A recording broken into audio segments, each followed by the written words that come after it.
Hello everybody, and today Bunisher and I are going to be taking a look at the Zotac Gaming RTX 4090 Trinity, and it is very clearly Bunisher approved. Alright everybody, let's get this Zotac Gaming Trinity RTX 4090 unboxed. It is a nice box out. Here is the outer sleeve. It is cardboard that feels like plastic. It's got some nice shiny bits on it. And you can see there's some stuff on the back here that it likes to tell us about. Like love gaming, power the win. Absolutely. Hopefully this will power the win. I really only play single player games for the most part, but you know, if I played multiplayer, I'm sure I'd have a massive advantage by powering the win.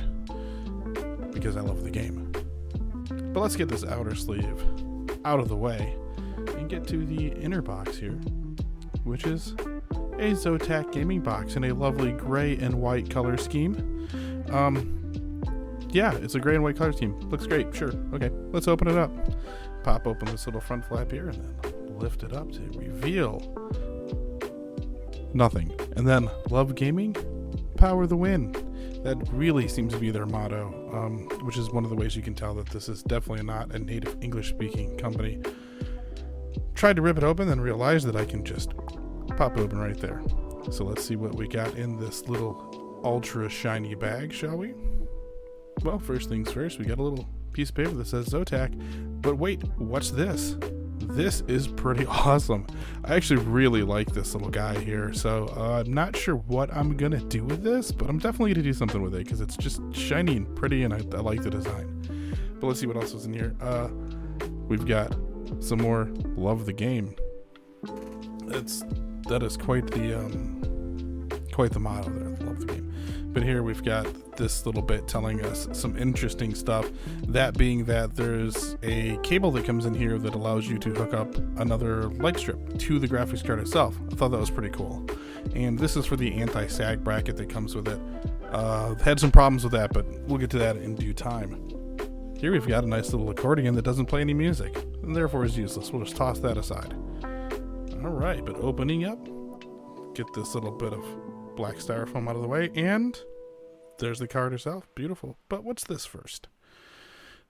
Well, this is that anti-sag bracket. It comes in its own little baggie here, and this kind of almost sharp edges get stuck to the side there, but it's got some little rubber feet on the bottom, and it's got a little rubber bit on it for the graphics card to sit on. And it slides back and forth. The idea being that you can put those little feet right there on the case, and then the graphics card will sit on this little rubber foot, and it's got an adjustable height. Next up, we have this power adapter, which is a 3-part power adapter. Now, some of the cards come with a 4-part power adapter, which I have to say I think is probably better. The 3-part power adapter means that we're not going to get the full potential out of this card that we maybe could have, but that's really only an issue if we're overclocking, and I do not tend to overclock cards, at least not much right out of the box, no voltage settings. So what else is in here? What is this? I wasn't sure what this was at first. It's an interesting looking cable with a proprietary red plug on it, but it turns out that that is the part that plugs into the graphics card itself for an external or extra RGB strip. Now, let's get to the meat and potatoes. Pull out the card itself. Get this anti-static baggie off of here, and look at that. That is a lovely graphics card. It looks pretty enough. It wasn't my first choice, but I do like the Zotac gaming card, and it was the only one I could get on short notice, so there it is. Fan spin nice and easily, freely. It's got a nice back plate on it too. I like the RGB strip here, although the one that I wanted had the pearlescent RGB strip, but otherwise it's fine. It's got some tape right here that's blocking off some stuff, but we'll grab that in a second. And look at that. It is just a nice and pretty card. It is a thick boy, but it is not as thick as I was expecting it to be. I have a Strix 3090 in my case before I got the 4090, so this card is actually almost exactly the same size as the Strix 3090, so it's really not that much bigger. if at all. But yeah, that little sticker that I just took off of there, I'm going to set the card down here, and I'm going to go over with you what that sticker says, because it is somewhat important, actually. Now, what it says on here, let's see if we can get this to focus, is it says, please only use separate power cables for each power connection to maintain voltage stability. That's really important. So these need to have individual cables plugged into them. You cannot use the daisy chaining cables, though. Some of the power supply cables have a split end that splits off into two of those. Don't use those. Use an entire cable itself for each one of those connections. Very important. Not just for stability, but also for safety. There is some concern about running too much power through those and burning them out or something like that. But there you have it, the unboxing of the beautiful and not as big as I was thinking it would be, the Zotac 4090. And here we are with the Zotac Gaming 4090 plugged in, not fully installed yet. But before we fully install it, let's put this in. Let's make sure that we don't have any sagging issues with this card. So we'll just slide that up, stick it in here.